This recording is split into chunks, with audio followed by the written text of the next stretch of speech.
Bismillahirrahmanirrahim. Assalamualaikum warahmatullahi wabarakatuh. Rasulullah SAW bersabda, "Tasaharu fa inna fis sahuri barakah." Makanlah sahur kalian, karena sesungguhnya di dalam waktu sahur itu ada keberkahan.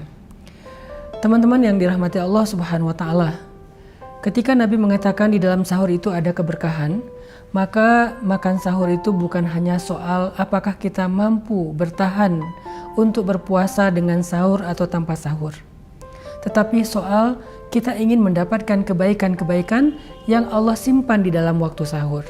Karena kalimat barokah dalam bahasa Arab artinya ziyadatul khair, bertambahnya kebaikan. Ada orang yang berpuasa tidak sahur, maka puasanya sah, tetapi dia tidak mendapatkan keberkahan-keberkahan yang Allah sediakan di dalam waktu sahur. Sedangkan ada orang yang berpuasa dengan sahur, maka dia puasanya sah dan ditambah dengan kebaikan-kebaikan yang Allah sediakan di dalam waktu sahur. Pertanyaannya, keberkahan apa yang Allah sediakan di dalam waktu sahur? Sehingga Nabi menyuruh kita untuk sahur walaupun kita merasa mampu berpuasa tanpa makan sahur. Yang pertama, kata para ulama, untuk kita yang sedang belajar bangun malam, maka sahur itu adalah waktu yang sangat tepat bagi kita untuk belajar bangun malam. Mungkin selama 1 tahun ini kita sulit sekali untuk bangun malam, maka di bulan Ramadan lewat sahur kita akan membiasakan diri untuk bangun setengah jam atau 1 jam sebelum subuh.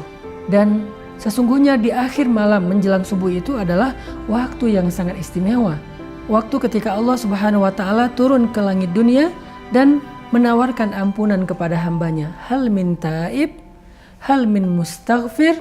Allah menawarkan taubat kepada hambanya. Allah menawarkan pertolongan kepada hambanya. Hal min dzihajah. Allah sendiri yang menawarkan kebaikan-kebaikan yang sangat istimewa di sepertiga malam terakhir atau menjelang waktu subuh. Sehingga sayang sekali kalau kita melewatkan waktu yang sangat istimewa ini. Maka sahur adalah madrasah, latihan buat kita bangun lebih awal sebelum waktu subuh. Lalu ketika kita bangun, apa yang kita lakukan? Sebelum kita makan, kita wudhu lalu sholat 2 rakaat. Kalau kita belum witir, lebih baik lagi, maka kita tutup dengan sholat witir. Kalau kita sudah witir di masjid atau setelah tarawih, maka kita tidak perlu menutup lagi dengan witir, karena tidak ada 2 witir dalam 1 malam. Cukup kita melakukan sholat 2 rakaat atau 4 rakaat dengan jumlah rakaat yang tidak ganjil. Ini yang kita lakukan sebelum sahur karena kita sedang belajar untuk melaksanakan ibadah malam menjelang sholat subuh. Itu keberkahan yang pertama. Keberkahan yang kedua adalah dengan kita makan sahur, maka Allah Subhanahu wa Ta'ala akan memberikan kepada kita kekuatan. Sehingga dengan kekuatan fisik itu, insya Allah puasa tidak akan menghalangi kita dari produktivitas. Walaupun kita berpuasa, tapi kita tetap mampu menjalankan amanah-amanah kita di luar rumah. Walaupun berpuasa, kita tidak mudah mengantuk. Walaupun berpuasa, kita tidak mudah malas dan lemas. Walaupun berpuasa, kita tidak mudah emosi karena lapar. Itulah keberkahan yang terkandung di dalam sahur. Dan yang terakhir, sesungguhnya dalam ketaatan kepada Allah itu ada kebaikan di dunia dan di akhirat. Sahur adalah ibadah. Bayangkan, makan saja ibadah. Kita bangun untuk makan sahur walaupun hanya segelas air dan sebutir kurma, tetapi kita mencoba untuk taat kepada Allah, itu saja bagian dari ibadah. Sehingga orang yang bangun sahur dinilai seperti orang yang melaksanakan ibadah-ibadah ritual. Sedangkan orang yang tidak bangun sahur hanya melaksanakan puasa saja, maka dia kehilangan satu ibadah yang sangat istimewa. Itu adalah keberkahan lain yang ada di dalam waktu sahur.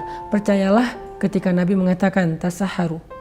Keberkahan yang luar biasa juga yang terkandung dalam waktu sahur itu apa? Sesungguhnya waktu sahur itu adalah waktu yang didoakan oleh para malaikat. Sehingga siapapun yang bangun dari tidurnya untuk makan sahur walaupun segelas air dan sebutir kurma, maka malaikat mendoakan mereka. Malaikat akan mengatakan, "Ya Allah, ampunkanlah dosanya.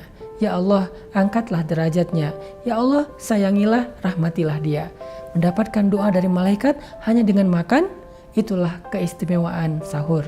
Mudah-mudahan kita bisa bangun di waktu sahur walaupun hanya untuk makan sedikit saja, karena kita ingin mendapatkan fa inna fis sahuri barakah. Di dalam sahur ada kebaikan-kebaikan. Barakallahu fikum.